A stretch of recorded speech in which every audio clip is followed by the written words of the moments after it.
हाय। ये वाला question prove करना है कि prove that the depth of centre of pressure of A plain area immersed in a liquid is greater than the depth of its centre of gravity. ये question है 2018 का है, 9A में पूछा गया। तो इस क्वेश्चन को सॉल्व करने के लिए क्या है कि पहला जो टर्म है, टर्म्स को समझाते हैं कि टर्म्स है क्या। पहला है जैसे कि सेंटर ऑफ ग्रेविटी।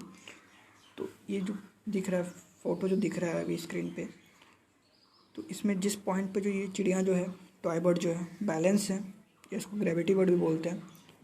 तो जिस पॉइंट पे बैलेंस है वही है उसका सेंटर ऑफ ग्रेविटी। हमारे पर्पस में क्या होगा कि सेंटर ऑफ ग्रेविटी और सेंटर ऑफ मास ये सब सेम ही होगा। For our purpose they are the same thing. Generally दोनों सेम ही होता है, लेकिन जब ग्रेविटेशनल फील्ड वगैरह चेंज होता है ना, तब दोनों अलग अलग हो सकते हैं। तो ये सब उसका डेफिनेशन है।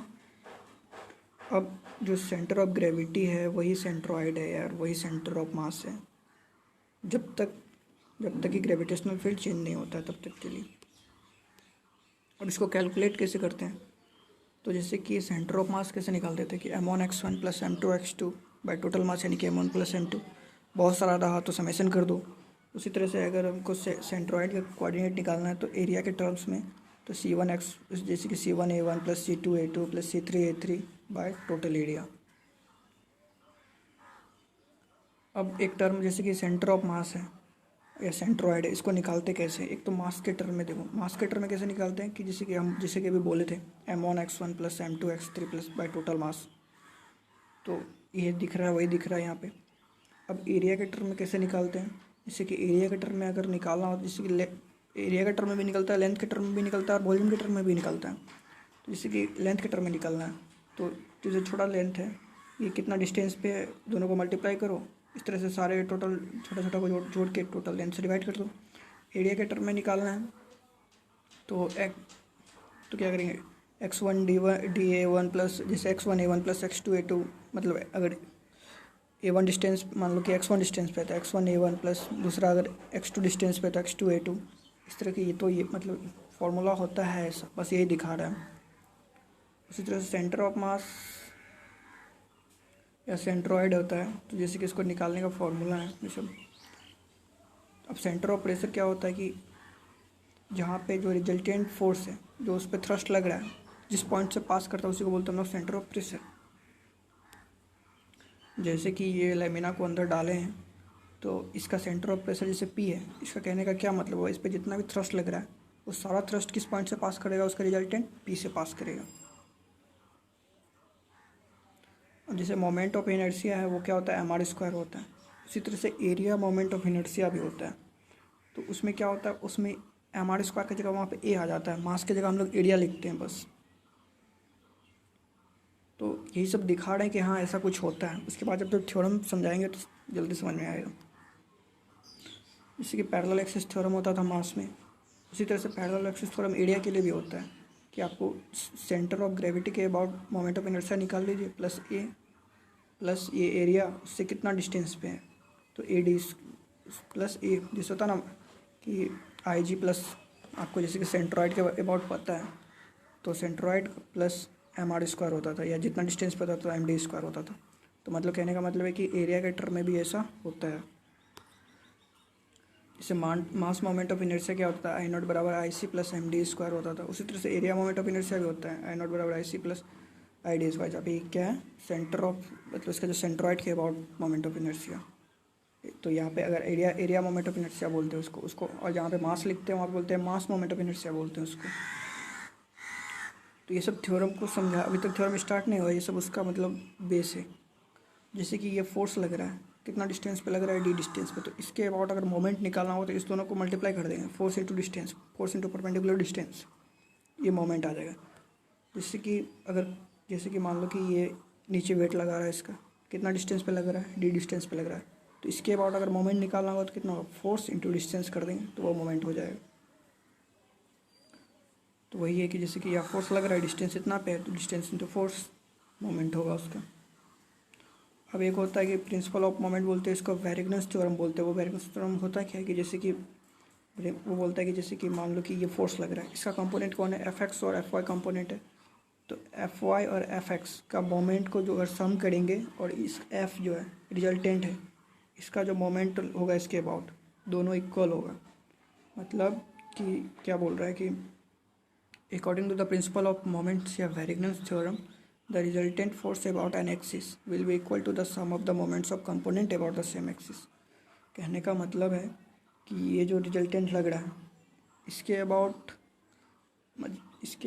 इसका जो मोमेंट होगा वो इसके कंपोनेंट यानी कंपोनेंट कौन है एफ एक्स और एफ वाई, इस दोनों के मोमेंट के सम के बराबर होगा। मान लो कि एफ के द्वारा एफ जो लग रहा है फोर्स उसका मोमेंट एम है, तो किसके बराबर होगा, ये एक्स का और वाई दोनों का कंपोनेंट का सम के बराबर होगा। अब एक और थ्योरम होता है कि आप जैसे कि ये मान लो कि ये जो लेमिना दिख रहा है ये वाला A dash B dash C dash D dash, इसका सेंटर ऑफ प्रेशर मान लो कितना डिस्टेंस पे यहाँ पे दिख रहा है एम पी डैश पे है। इस प्लेन के अलॉन्ग कितना एम पी डैश उसका डिस्टेंस है। अब इसको रोटेट कर दो, ये इंक्लाइंड है, तो अब इसका सेंटर ऑफ प्रेशर कहाँ पे है, एम पी है। तो बोलता है कि एम पी और एम पी डैश दोनों बराबर होता है। मतलब सेंटर ऑफ प्रेशर का जो पोजीशन है वो अनअल्टर्ड रहता है, मतलब जहाँ था वही रहेगा। इसके अलॉन्ग जितना मान लो कि 5 मीटर नीचे, इसके अलॉन्ग 5 मीटर नीचे, तो इसके अलॉन्ग भी 5 मीटर ही होगा वो डिस्टेंस। तो यही है कि एक ये थ्योरम होता है कि सेंटर ऑफ प्रेशर जो होता है वो रिमेंस अनअल्टर्ड रहता है। अब हम लोग का जो थ्योरम है इसको प्रूव करने का हो सकता है कि आप इंक्लाइंड लें, लेकिन इस थ्योरम क्या बोलता है कि इंक्लाइंड लो भैया या वर्टिकल लो, दोनों में पोजीशन जो है उसका सेम ही आने वाला है। जैसे कि यहाँ पे पी डैश है, यहाँ पे पी है, तो दोनों का डिस्टेंस वही सेम ही रहने वाला है। तो हम लोग क्या करेंगे, तो हम सिंप्लिसिटी के लिए हम लोग क्या करेंगे, हम लोग जो बनाएंगे अब उसमें हम लोग क्या लेंगे, वर्टिकल लेंगे, जैसे कि यहाँ पे लिए। तो अब हम लोग अपना थ्योरम स्टार्ट करते हैं। तो ये इससे पहले जो था वो सब ऐसे ही था। Prove that the depth of centre of pressure of A plain area immersed in a liquid is greater than the depth of its centre of gravity. ये है थ्योरम जिसको प्रूव करना है। तो मान लेते हैं कि ये एरिया है जिसको हम लोग क्या लिक्विड में डालें, और उस लिक्विड का डेंसिटी कितना है भैया, रो है। तो ये जो इस प्लेन लेमिना को जो डाले हैं, तो प्लेन लेमिना का कुछ अपना मतलब प्रॉपर्टी है, उसमें क्या प्रॉपर्टी है, जिसका इसका कुछ मतलब सेंटर ऑफ ग्रेविटी होगा कहीं पे। तो मान लेते हैं वो पॉइंट क्या है, जी है। अब इस पे जो सारे पॉइंट पे क्या लग रहा है, थ्रस्ट लग रहा है। तो जिस रिजल्ट उसका जो मतलब जिस पॉइंट से पास करेगा उसको बोलते हैं सेंटर ऑफ प्रेशर। मान लेते हैं वो पॉइंट है पी। अब मान लेते हैं कि पी का डिस्टेंस कितना है, एच बार है भैया, और जो सेंटर ऑफ ग्रेविटी है वो जी, वो कितना है, जेड बार है। तो हमको प्रूफ क्या करना है कि एच बार बड़ा होगा जेड बार से। मतलब अगर ये जेड बार 5 है तो एच बार जो 5 से ज़्यादा होगा। अब इसको सॉल्व करने के लिए क्या करते हैं हम लोग कि एक एलिमेंट्री स्ट्रिप ले लेते हैं। ले लिए एलिमेंट्री स्ट्रिप, इसका थिकनेस कितना है, डी जेड है भैया, और एरिया कितना है, डी है। और मान लेते हैं कि ये फ्री सरफेस से कितना डिस्टेंस पे है, जेड डिस्टेंस पे है। ठीक है, अब इसको वर्ड्स में लिख देंगे। लेट ए प्लेन एरिया है, टोटल एरिया ए है, इमर्स्ड है लिक्विड में जिसका डेंसिटी रो है। Since position of center of pressure remains unaltered by rotation of its plane area, so for simplicity, let the plane area is held in vertical position. चाहते हैं अगर चाहे तो हम लोग इंक्लाइंड लेके भी बना सकते हैं, पर कैलकुलेशन बहुत लंबा जाएगा या फिर समझने में हो सकता है कि दिक्कत हो, इसलिए हम लोग सिंप्लिसिटी के लिए क्या करेंगे, हम लोग वर्टिकल ले लेंगे ताकि आसानी से बन जाए। सो एलिमेंट्री एरिया लेते हैं जिसका थिकनेस डी जेड है और इसका एरिया कितना है, डी है। ये सब फिगर में दिख रहा है। सो ये सब भी बता चुका फिगर में कि जेड क्या है, कि जेड है, एलिमेंट्री स्ट्रिप कितना नीचे है, जेड नीचे है। एच बार क्या है, सेंटर ऑफ प्रेशर का डिस्टेंस है फ्री सरफेस से। जेड बार क्या है कि सेंटर ऑफ ग्रेविटी का डिस्टेंस है फ्री सरफेस से।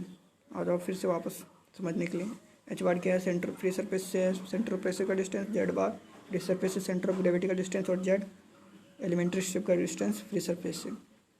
अब जेड बार निकालने का देखो फॉर्मूला क्या होता है कि जैसे कि ये एलिमेंट्री स्ट्रिप लिए हैं, कितना डिस्टेंस पे है, जेड, इसका एरिया कितना है, D A.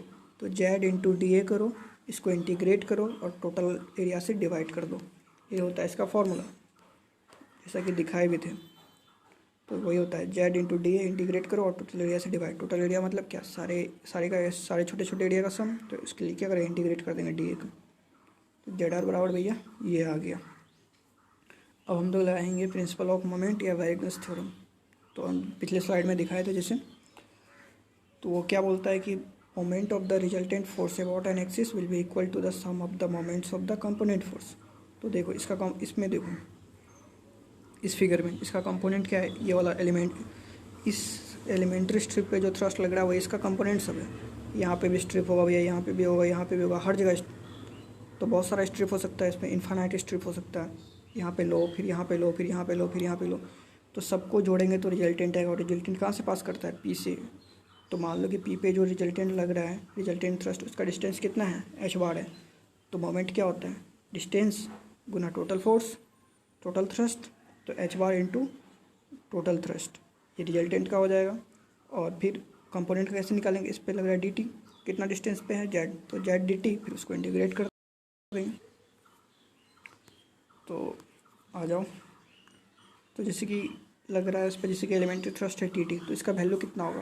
Pressure into area, thrust बराबर होता है pressure into area, pressure into area, pressure का फॉर्मूला होता है रो जी एक्स, लेकिन एलिमेंट्री स्ट्रिप कितना डिस्टेंस नीचे है? जेड, तो रो जी उस पर फोर्स कितना लग रहा होगा, मतलब प्रेशर कितना लग रहा होगा? रो जी एच, यानी कि एच की जगह क्या है? जेड है, तो रो जी जेड, और एरिया उसका डी है, तो थ्रस्ट कितना हो गया? रो जी जेड इंटू डी है। अब इसका मोमेंट, तो ये डी टी कितना डिस्टेंस पे है? तो एलिमेंट्री स्ट्रिप कितना डिस्टेंस नीचे है? जेड, तो जेड इंटू डी है। अब ऐसा ऐसा बहुत सारा एलिमेंट्री स्ट्रिप होगा, तो सबका सम करेंगे तो कैसे? इंटीग्रेट करके भैया। और रिजल्टेंट थ्रस्ट कितना होगा? तो एक एलिमेंट्री स्ट्रिप पे थ्रस्ट कितना लग रहा है? डी टी, रिजल्टेंट चाहिए तो इंटीग्रेट कर दो। अब इस रिजल्टेंट का हमको चाहिए क्या? मोमेंट, तो ये कितना डिस्टेंस नीचे है? तो ये रिजल्टेंट लगता कहाँ पे है? सेंटर ऑफ प्रेशर पे, वो कितना डिस्टेंस नीचे है? एच बार, तो एच बार से मल्टीप्लाई कर दो, तो मोमेंट निकल गया रिजल्टेंट का। और वेरिगनेस थ्योरम क्या बोलता है? दोनों बराबर होगा, कंपोनेंट का मोमेंट और कंपोनेंट का मोमेंट का सम और रिजल्टेंट का मोमेंट। तो यहाँ से डी टी नीचे जाएगा, तो ये एच बार का फॉर्मूला बन गया। अब डी टी का वैल्यू यहाँ पुट कर देंगे, प्रेशर इंटू एरिया वाला जो निकाले थे ऊपर, तो ये है। और इसमें रो जी क्या कांस्टेंट है, वो बाहर निकालो और काट दो उसको, बच गया क्या? जेड स्क्वायर डी है, इंटीग्रेशन ये वाला बच गया जो दिख रहा है अभी। अब इसको बोलते हैं हम लोग क्या? एरिया मोमेंट ऑफ इनर्शिया या सेकंड मोमेंट ऑफ इनर्शिया। समझ में आ रहा होगा ये सब, क्या ये सब अभी दिखा चुके हैं कि क्या होता है? Z square D A by Z D A. तो देखो, अब इसको बोलते हैं आई नॉट। आई नॉट मतलब क्या? फ्री सरफेस के अबाउट मोमेंट ऑफ इनर्शिया उसका। तो देखो, पैरेलल एक्सिस थ्योरम लगा दो, तो बताए थे कि जैसे कि मास में लगता है वैसे एरिया में भी लगता है। तो जैसे कि आई नॉट मतलब क्या? फ्री सरफेस के अबाउट, फ्री सरफेस के अबाउट कहने का मतलब है कि जैसे कि मान लो कि ये फ्री सरफेस है और ये मान लो कि एरिया है मेरा,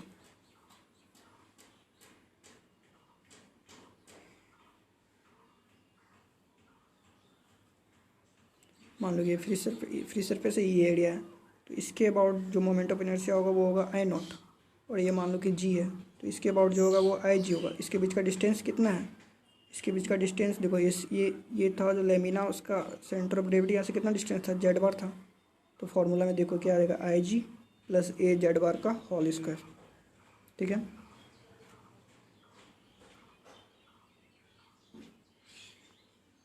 अब देखो, तो ये हो गया पैरेलल एक्सिस थ्योरम। तो ये वाला जो लाइन था कि ये आई नॉट क्या था मेरा कि फ्री सरफेस के अबाउट उसका मोमेंट ऑफ इनर्शिया। अब आई नॉट बराबर क्या हो जाएगा? आई जी प्लस ए जेड बार का whole square. Parallel axis theorem से पिछले स्लाइड में दिखा चुके हैं कि जैसे कि मास के लिए, मास मोमेंट ऑफ इनर्शिया के लिए होता है पैरेलल एक्सिस थ्योरम, उसी तरह से सेकेंड मोमेंट ऑफ इनर्शिया या एरिया मोमेंट ऑफ इनर्शिया के लिए भी होता है ये। तो देखो ये वाला आ गया। अब इसमें देखो, ये इसको डिवाइड कर देंगे हम लोग, तो I G by A Z bar plus z bar. तो देखो आई जी पॉजिटिव होता है, एम आर स्क्वायर जैसे होता है, तो एरिया इंटू डिस्टेंस का स्क्वायर क्या होगा? हमेशा पॉजिटिव होगा, पॉजिटिव होगा। और ए भी पॉजिटिव, एरिया भी पॉजिटिव, और जेड बार डेप्थ डिस्टेंस भी पॉजिटिव, तो ये पूरा टर्म पॉजिटिव। तो जैसे कि यहाँ पे मान लो कि पॉजिटिव कुछ जोड़ेंगे जेड बार में से, तो हमेशा क्या होगा? जेड बार से बड़ा होगा। तो और ये है कितना? ये किसका वैल्यू निकाल रहे हैं? ये सब जो निकाल रहे हैं वो सब क्या है? एच बार है। तो एच बार बराबर Z bar plus this quantity, मतलब क्या होगा? एच बार जेड बार से बड़ा है। यही तो प्रूफ करना था कि depth of centre of pressure greater than depth of C G. ये किसकी? एच बार क्या था? सेंटर ऑफ प्रेशर माने थे, और जेड बार क्या था? सेंटर ऑफ ग्रेविटी का डेप्थ था। तो यही बोल रहा था थ्योरम। आई होप कि समझ में आ गया होगा।